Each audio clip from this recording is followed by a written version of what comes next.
प्रिय भक्तवृंद माने आमर प्रिय दर्शक बंधु माने आज अनुचिंता साधुवाणी को आपण मानक स्वागत करुछु। ओम नमो भगवते वासुदेवाय। प्रिय भक्त बंधु माने प्रिय दर्शक बंधु माने आज पवित्र साधुवाणी पवित्र पावन परिसर को आपण मानक स्वागत। प्रिय भक्त बंधु माने आज अनुचिंतार बढ़िया कथाटे कहूँ मन देकी शुणु। आपण माने शिव मंदिर जाऊे महादेव मंदिर को जाऊँ समस्ते जाऊँ शिव मंदिर को जो मंदिर बेढ़ा चारिपटे बुलती बा परिक्रमा करती पूरा पूरी परिक्रमा करवा उचित नुह।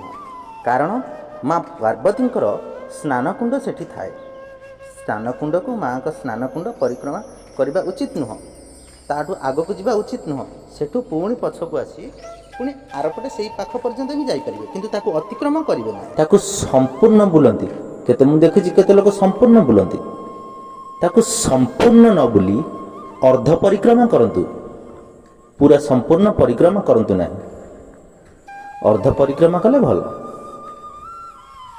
तेणु हे दर्शक बंधु गोटाए कथा मन रखिथे शिवों पाखे मंदिर पार्श्वर जो पार्वती कुंड थाए से कुंड आरपट को ताकू डेईकी जीवे ना बा ताकू अतिक्रम करके जीवे ना। सेइथिपई कहूची अर्ध परिक्रमा करंतु। प्रिय भक्त बंधु माने प्रिय दर्शक बंधु माने आज साधुवाणी रे आमे आपण मानक पई गोटे छोटिया कथाटी आनिछु। भल कथाटी उपनिषदर कथाटी मन देकी शुणु। केमिति पाप पुण्यर फल गुड़ाक गोटे गाँव रे 3 जन बंधु रहउथिले। सेमाने जुआड़े जीवे 3 जन जाक मिसिकी जाते जहा करती 3 जन जाक मिसिकी करती किंतु 3टी जाक भारी अलसुआ से बसिकी खाती। 3 जन जाक दिने चोरी करने बाहर खाली मनीषर बुद्धि शैतानर घर ही थाए। जो माने खाली मनीष बसिकी रहती किछि काम धाम करंतिनी सेमानक मुंडरे शैतान घर करके रही थाए। सेमानक मुंडरे शैतान बसा बांधी दे थाए। हाँ मु ए कथाटी कहीं कहूँ कहले कहीदे शुणु। जो माने खाली रे बसिकी रहती ना सेमानक मुंडरे दुर्बुद्धि पशे। तेणु खाली मनीषर बुद्धि शैतानर घर दुर्बुद्धि पशे। कौटी चोरी करी कौटी लुंठन करी कौटी बलात्कार करी हत्या करी एभली सब मन तांकर केतेबेले स्थिर रहेनी। सेमिति गोटे गाँव रे 3 जन बंधु थिले। से 3 जन जाक अलसुआ खाली बसी रही खाली कौटी चोरेबे कौटी का बाड़ेबे पिटिबे हाणिबे एभली लुंठन करेंगे एभली कार्यरत ही से दिन कटाऊँ। दिने 3 जन जाक सांग एकत्र हो कहले चल रे आज से अमुक गाँव टाक जीवा से चोरी करवा। 3 जन जाक बंधु एकाठी होई चोरी करने को गले। गोटे गाँव रे चोरी कले जन को घरे पशिले ता घरे जहाँ थिला सब कलाकना बुले देले आसिले आसिकी जेतिकी आनिले गोटे कथा मन रखिथा लोभटा बेसी हेले भल नुह ना। लोभटा अति हो गले फिर भल नुह ना से विष भली हो जाए। सेमिति जितेबाला आके चोरी करके आनिले सुना रूपा गहना एमती जहाँ किसी टंका पैसा जहाँ किसी आनिले सेतिके तांको मन भरिलानी। तापरे कहले ए सामान जाक चल कौटी गोटे निछाटिया जगार रखीदबा आउ चल आउ गोटाए गाँव को जीवा चोरी करवा। हाँ ठीक अच्छे चल हेले कहले जीवा जदि एगुड़ा रखा कौटी ना रखा कौन एटा को जन को ये बसईदे आम 3 जन भितर किए जन सामान गुड़ाक धरी ये बसी थब आम जा अन्य जिनस सब चोरी करके आनिबा अन्य गाँव को जाइए ना। हाँ हाँ ठीक अच्छे आज्ञा से 3 जन रु जने से बसिला चोरी सामान जगिला ନିଜେ ଚୋରେଇ ଆଣିକି ସେଇ ସାମାନ ସେ ସେଠି ଜଗିଲା। ରାତ୍ରି କିଏ ତ ଦେଖିବାକୁ ନାହିଁ ନା, ସେ ସେଠି ଜଗିଲା। ଆଉ 2 ଜଣ ଗଲେ ଚୋରି କରିକି ଆଣିଲେ, ପୁଣି ସାମାନ ସବୁ ଆଣିଲେ, ଦେଖିଲେ ସାମାନ ହେଇଗଲା, ମନ ପାଇଗଲା, ମନ ମୁତାବକ ତାଙ୍କେ ଯେତିକି ଚାହୁଁଥିଲେ ସେତିକି ଚୋରି କରିଦେଲେ, ସେତିକି ସବୁ ମିଳିଗଲା। କହିଲେ ହେଇରେ, ଏ ରାତି ତ ଅନେକ ହେଲାଣି, ଭୋକ ତ ଲାଗିଲାଣି, ଚାଲ ଏଗୁଡ଼ାକୁ କେଉଁଠି ରଖିଦେବା, ଆମେ ଚାଲ କେଉଁଠି କ'ଣ ଖାଇବା। ନା ହଁ ରଖିବା ଯେ ଯଦି କାହା ହାବୁଡ଼େ ପଡ଼ିଯିବ କିଏ ଧରି ପଳେଇବନି। ନା ହଁ ଠିକ୍ କଥା।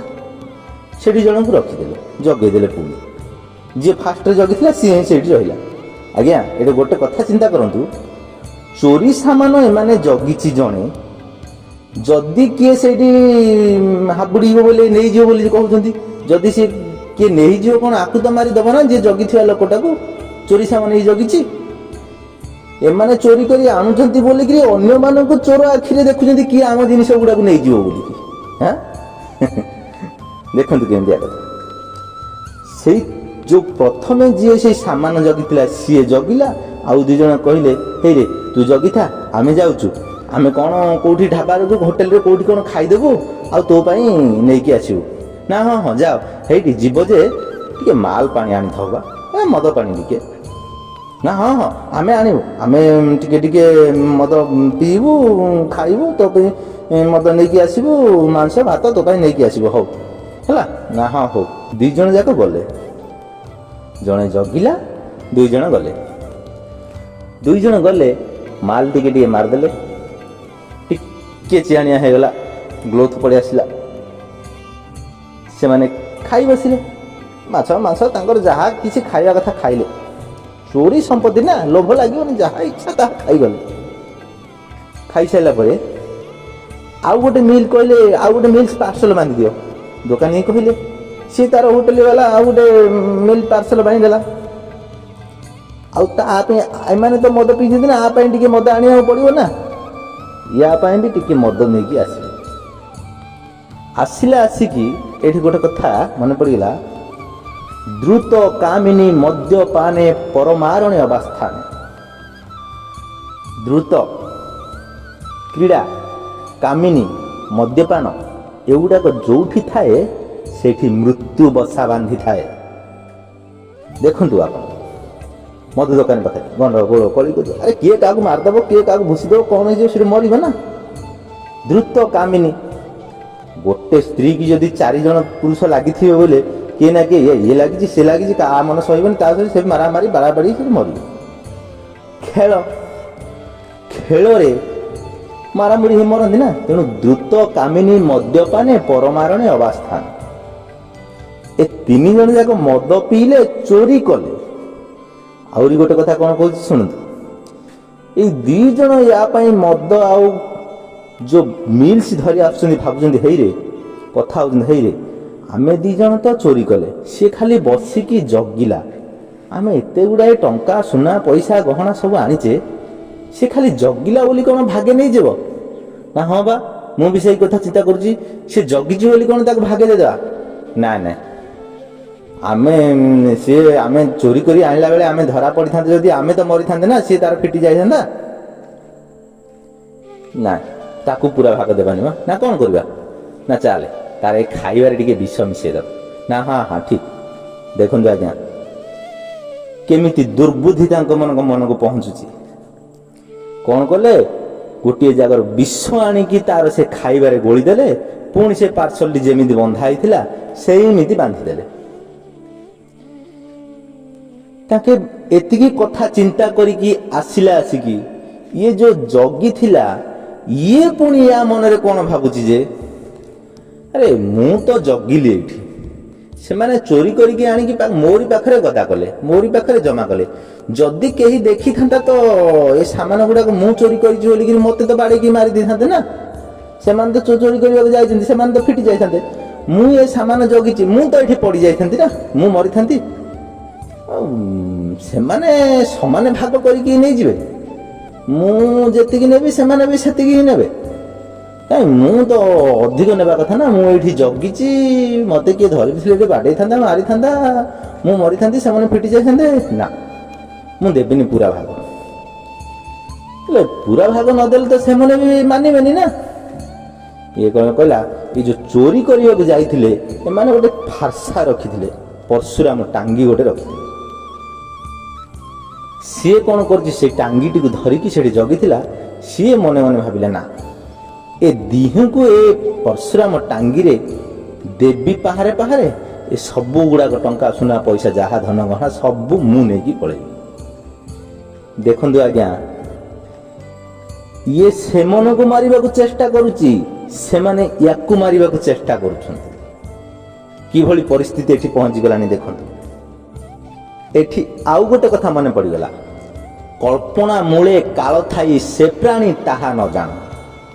ଇଏ ତାଙ୍କୁ କଳ୍ପନା କରୁଛି ମାରିବା ପାଇଁ, କିନ୍ତୁ ସେମାନେ ୟାକୁ କଳ୍ପନା କରୁଛନ୍ତି ମାରିବା ପାଇଁ। ସେମାନେ ୟାକୁ କଳ୍ପନା କରୁଛନ୍ତି ମାରିବା ପାଇଁ, ଇଏ ତାଙ୍କୁ କଳ୍ପନା କରୁଛି ମାରିବା ପାଇଁ। ତେଣୁ କଳ୍ପନା ମୂଳେ କାଳ ଥାଇ ସେ ପ୍ରାଣୀ ତାହା ନ ଜାଣ। ଯେତେବେଳେ ସେମାନେ ମିଲ୍ସ ଧରି ପଳେଇଲେ, ଇଏ ଏଭଳି ଚିନ୍ତା କରି ବସିଛି ନା ସେମାନେ ଆସିଲେ ମୁଁ 2 ଜଣ ଯାକ ହାଣିଦେବି, ସବୁ ଗୁଡାକ ନେଇଯିବି ବୋଲିକି। ଇଏ କଣ କରିଛି, ଥିରିକିନି ପରଶୁରାମ ଟାଙ୍ଗିଟାକୁ ଧରିକି ଫାର୍ସାଟାକୁ ଧରିକି ଜଗିଛି। ସେ 2 ଜଣ ମିଲ୍ସ ଧରି ଆସିଲେ, କହିଲେ ହେ ନେ ଖାଇଦେ, ଶୀଘ୍ର ଖାଇଦେ, ଆଉ ଶୀଘ୍ର ବାଣ୍ଟକୁଣ୍ଟି କରିକି ସବୁ ଜିନିଷ ଧରି ପଳେଇବା ଆଉ। ନା ହଁ ହଁ ରଖୁନ, ସେମାନେ ଭାବୁଛନ୍ତି ଇଏ ଶୀଘ୍ର ଖାଇଦେଲେ, ଇଏ ଶୀଘ୍ର ମରିଗଲେ, ଆମେ ସେତିକ ସବୁ ଯାକ ଯାହା ଅଛି ସୁନା ଗହଣା ଯାହା ସବୁ ଚୋରି କରି ଆଣିଛି 2 ଭାଗ କରିକି 2 ଜଣ ନେଇଯିବୁ। ଇଏ କହିଲା ହଁ ହଉ ରଖ, ମୁଁ ଖାଇବି, ରଖ। ସେମାନେ ନହିଁକି ରଖିଲା ଆସିକି, ଇଏ ଯୋଉ ଧରିଥିଲା ଫାର୍ସାଟା, ୟାର ବେକକୁ ଗୋଟେ ଚୋଟା, ତାର ବେକକୁ ଗୋଟେ ଚୋଟା, 2 ଜଣ ଯାକ 2 ପାହାର ଦେଲା, 2ଟି ଯାକ ସେଠି ଶେଷ। ଦେଖନ୍ତୁ କିଭଳି ପରିସ୍ଥିତି। ସେଇ 2 ଜଣ ଯେତେବେଳେ ସେଠି ଛଟପଟ ହେଇ ମରିକି ପଡ଼ିଲେ, ଇଏ କଣ କଲା, ସବୁ ଗୁଡ଼ାକୁ ବାନ୍ଧିଦେଲା, ଧରିଲା ମୁଣ୍ଡକୁ ଟେକିଲା, କହିଲା ନା ଜୀବିତ ଯିବି, ଖାଇବା ଗୁଡ଼ାକୁ କାହିଁକି ଛାଡ଼ିଯିବି, ଜୀବିତ ଯିବି ଏତିକ ଖାଇକିରି ହେଲେ ଯାଇଥିବି। ସେ କଣ କଲା, ସେମାନେ ଜାଣିଥିଲେ ସେ ବିଷ ଗଳା ମିଲ୍ସ ଭାତ ସେଗୁଡ଼ାକୁ ଖାଇଦେଲା। ସିଏ ମଲା, ଏମାନେ ମଲେ, ସିଏ ବି ତା ସହିତ ମଲା। ଲୋଭଟା କେତେ ଖରାପ ଆଜ୍ଞା ଦେଖନ୍ତୁ।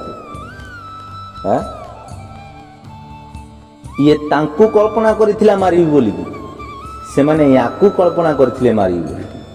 ତେଣୁ କଳ୍ପନା ମୂଳେ କାଳ ଥାଇ ସେ ପ୍ରାଣୀ ତାହା ନ ଜାଣ। ପ୍ରିୟ ଭକ୍ତ ବନ୍ଧୁମାନେ, ଦେଖିଲି ତ କି ସୁନ୍ଦର କଥାଟିଏ। ଆଜି ପାଇଁ ସାଧୁବାଣୀ ଏତିକି, ରହୁଛୁ। ପୁଣି ଦେଖା ହେବା ଆଗାମୀ ଏକ ଅଧ୍ୟାୟରେ। ନମସ୍କାର। ଓମ୍ ଶାନ୍ତି ଶାନ୍ତି ଶାନ୍ତି। ଯଦି ଆପଣମାନଙ୍କୁ ଆମର ଭିଡ଼ିଓଟି ଭଲ ଲାଗିଥାଏ ତାହେଲେ ଭିଡ଼ିଓକୁ ଲାଇକ୍, ସେୟାର ଏବଂ ଚ୍ୟାନେଲକୁ ସବସ୍କ୍ରାଇବ୍ କରିବାକୁ ଜମାରୁ ଭୁଲିବେନି। ଧନ୍ୟବାଦ।